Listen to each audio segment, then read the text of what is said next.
Abraham Maslow کی کتاب انسانی حوصلہ افزائی اور شخصیت کے بارے میں ایک اہم نظریہ پیش کرتی ہے۔ میسلو کے مطابق انسانی ضروریات ایک درجہ بندی کے اصول پر مبنی ہے، جہاں کچھ بنیادی ضروریات پوری ہونے کے بعد انسان مزید پیچیدہ اور اعلیٰ ضروریات کی طرف بڑھتا ہے۔ پہلی ہے فزیولوجیکل ضروریات۔ یہ زندگی کی بقا کے لیے بنیادی ضروریات ہیں، جیسا کہ خوراک، پانی اور ہوا۔ دوسری ہے حفاظتی ضروریات۔ یہ جسمانی اور جذباتی سلامتی سے متعلق ہیں، جیسے گھر، ملازمت اور صحت کا تحفظ۔ تیسری ہے سماجی ضروریات، یعنی محبت اور تعلقات۔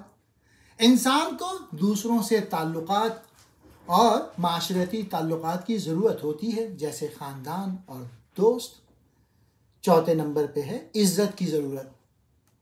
یہ خود اعتمادی، عزت نفس اور دوسروں سے احترام پانے کی ضرورت ہے۔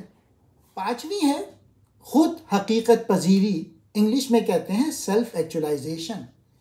یہ انسان کی پوری صلاحیتوں کو پہچاننے اور ان کو عملی جامہ پہنانے کی اعلیٰ ترین ضرورت ہے، جیسے تخلیقات اور ذاتی ترقی۔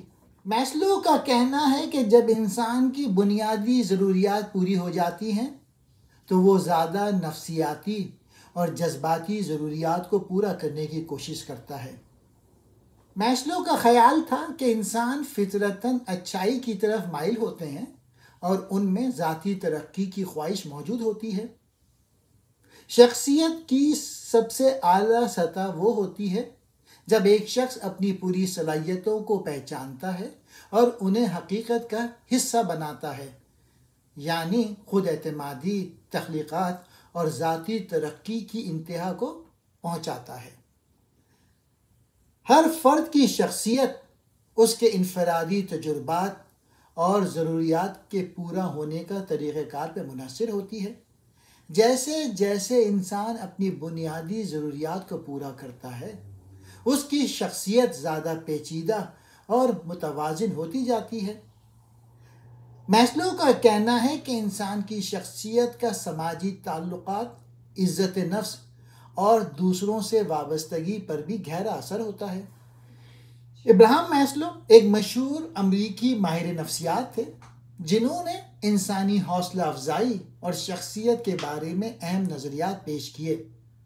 میسلو کا کام انسانی نفسیات کے ایک مثبت پہلو پہ مرکوز تھا، اور انہوں نے اس بات پہ زور دیا کہ انسانوں میں ایک قدرتی خواہش ہوتی ہے کہ وہ ترقی کریں، بہتر بنیں اور اپنی مکمل صلاحیتوں کو پہچانیں۔ ان کے نظریات نے انسانی ترقی، تعلیم اور کاروباری نفسیات کے میدان میں بھی بڑا اثر ڈالا ہے۔ وہ 1908 میں پیدا ہوئے اور 1970 میں وفات پا گئے، اور انہیں انسانی نفسیات کے بانیوں میں شمار کیا جاتا ہے۔